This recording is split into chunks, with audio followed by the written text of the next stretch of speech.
All right. We are here with Shreehan Lynch and, of course, the great MarkFriedrich, also known as the Adventure Guy on Twitter. So I'm very, very excited that we have a New Jersey native on Beyond the Game. So before we start, anything crazy, let's go to Mr. Friedrich. Can you introduce yourself, please? Sure, guys. Thanks for having me today. My name is MarkFriedrich. I am a teacher of 23 years in New Jersey. My first 8 years I spent teaching elementary school, grades K through 5 in South Orange, Maplewood, and then I made the jump to secondary. I teach at Millburn High School in Millburn, New Jersey. It's about 20 miles west of New York City. School has about 1,500 students. I've been there for about 15 years, and for the past 12, I've been teaching nothing but adventure education. Awesome. Thank you, Mark. Can you describe the tweet that we're going to talk about today? Sure. The tweet actually started in Nashville, Shape America. I was part of the demonstration group by John Smith and Flag House. What you're seeing here is a bucket challenge by the guys from Flag House. I brought it back, first day back from Nashville. You can see my high school students working to make a tower as high as possible here, trying to beat 23. They started on the ground here, and they got to about 16 or 17. And then they brainstormed, and they utilized a mat cart right there. Obviously, you can see students are holding the mat cart, and they got up to about 21 buckets high here. They came up with that idea. We talked about it. We approved it. But they were still falling short of the 23. So they wanted to figure out a way to come up with 23. Now, this actually is from Massachusetts. This is someone saw my tweet, and they actually tried replicating the same thing we did, which I thought was really neat because they learned from the Millburn students, and they took it to Massachusetts. And you can see them on the wall. But the overall idea about going to the wall, I have to give my students from Millburn High School all the credit in the world because they're the ones who said, Mr. Friedrich, can we use the wall? So if you go to the actual tweet from me, you'll see that they set up in a group. So that was Massachusetts. If you go down to the tweet from me, is that this one or the one above? No, it's the one above. There you go. So in this video, they had set up in their climbing stations because we were utilizing the wall that day. So the wall was set up, and they started ground level again. And then when it got to the point that they couldn't solve it by themselves, they went up on the wall, obviously on belay, and they started to work together. Right? You'll see they had some, setbacks along the way. Oh, this is so cool. But they rotated in and out of climbers, all right? They rotated in and out of belayers, all right? It was a total team effort here. And then eventually they came up with the idea, instead of throwing the buckets, because they learned from their mistakes there with the fumble, they actually started to raise the buckets up using the parachute cord from hoisting the ropes.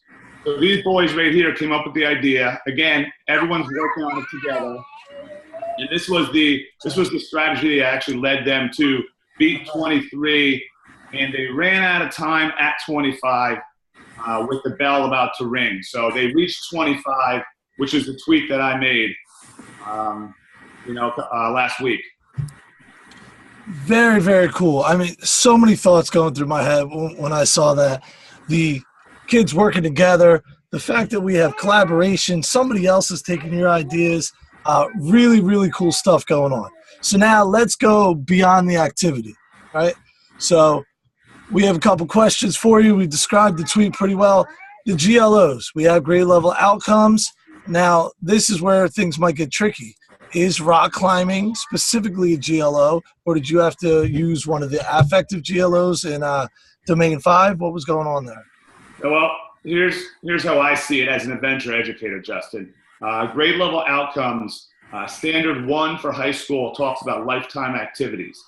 Rock climbing is without a doubt a lifetime activity. People go Absolutely. to prop gyms to actually do workouts. Getting outdoors, which we do in our ropes course, and taking on different challenges is a lifetime activity. So standard 1 comes into play. Standard 4, on a regular basis, working with others, and safety.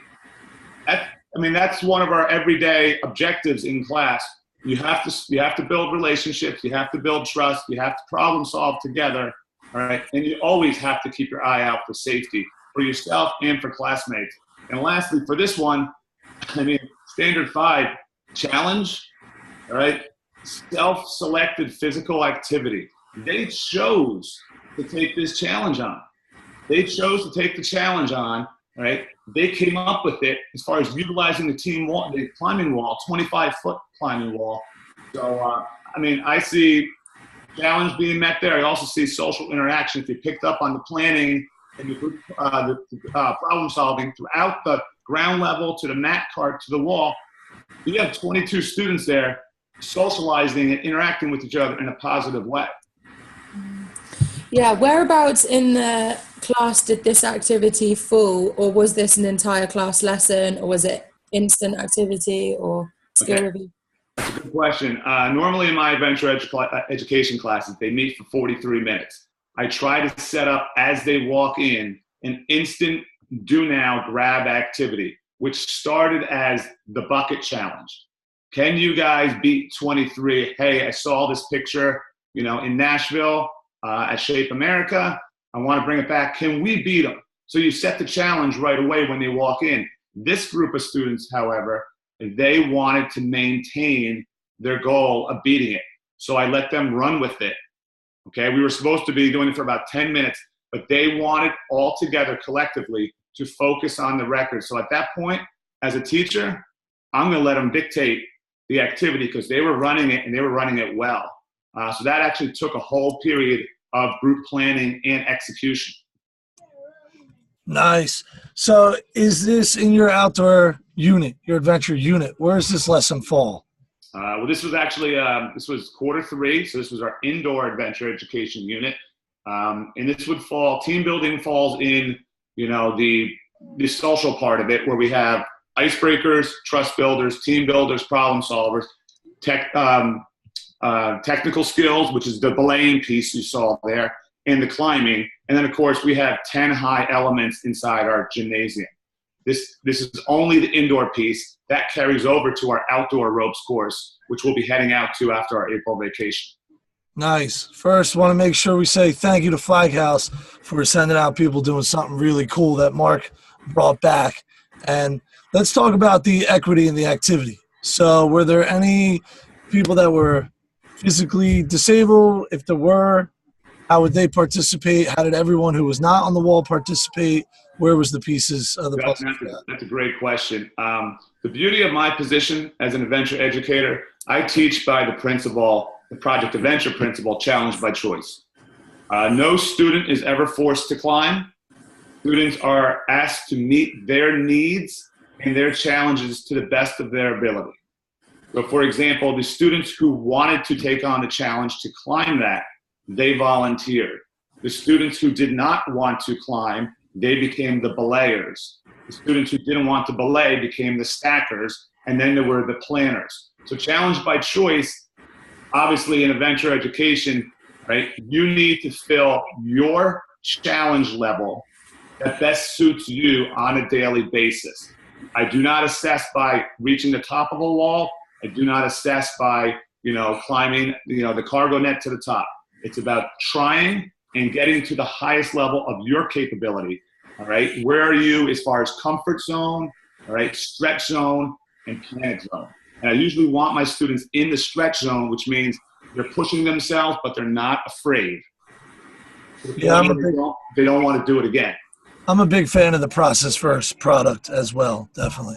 Yeah, I love that, Mark. Thank you. As someone who advocates for the educative purpose of physical education, that's music to my ears.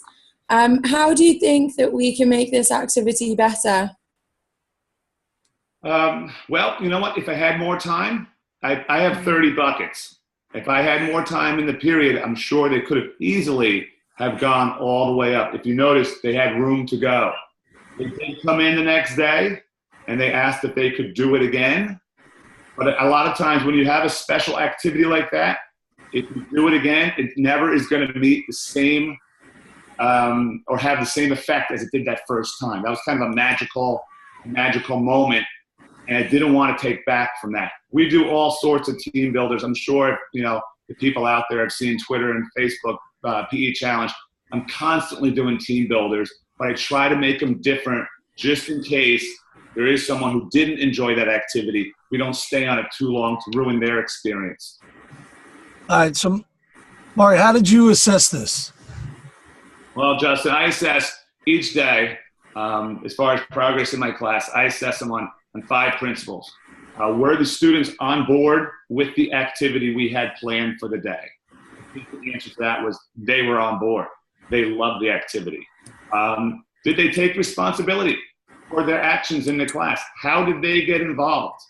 Right? And I assess it with a checklist. I have a thorough, a checklist in my clipboard, and I just give 5 checks each day.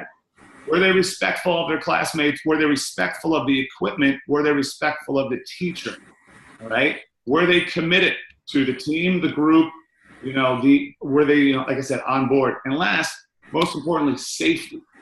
Did they demonstrate safe behavior? So they're trying to attain 5 checks per day.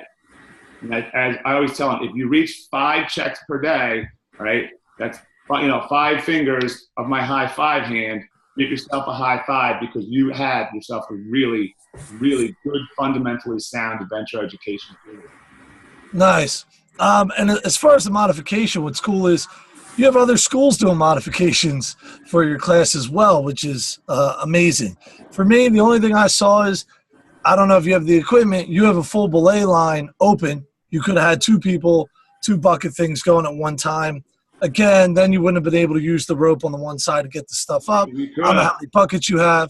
That's just the one thing. Here's the beauty of social media, though, Justin. The coach from Massachusetts, he took my activity, which I took from Shape America, and he had 2 students doing that. Now, that is a great idea. I know I will try that again next time we do this, right? But you got to remember, my students came up with this activity, so I wasn't going to shoot it down. They didn't even think of it, which is the beauty of it. There's so many possibilities.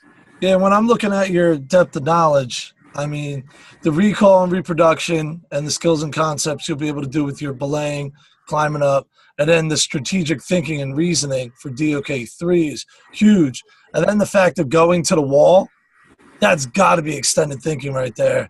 And the fact of there's rock walls in your town close enough the kids can get to, so now we can take what we're learning in class and use it outside. To me, is that ultimate question to figure out, is it worth doing? So really cool stuff there. Sri, do you have anything else to say before I get going for one more thing? No, thank you, Mark. Really appreciate you spending this time with us, and just make sure you keep posting what you're doing and keeping us up to date with your movements. Adventure Thanks so much for having me, guys. Hey, remember, keep the adventure real. All right? Thanks, guys. So we have at Adventure Ed Guy, if you want to follow him, New Jersey Aford PE Tour of the Year is on the board with me there, which is fantastic. And then, Mark, want to tell us real quick, what is this?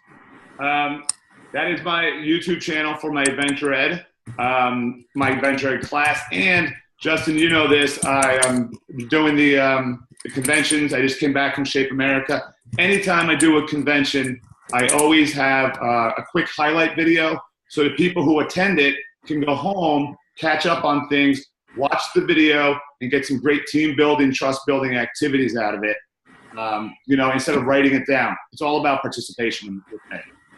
Absolutely. Well, listen, thank you for your time. Shri, thank you for your time as well. We'll put this out and on the Global Phys Ed Beyond the Game. So I'll tag you in it and put everything out. Appreciate your time. Guys.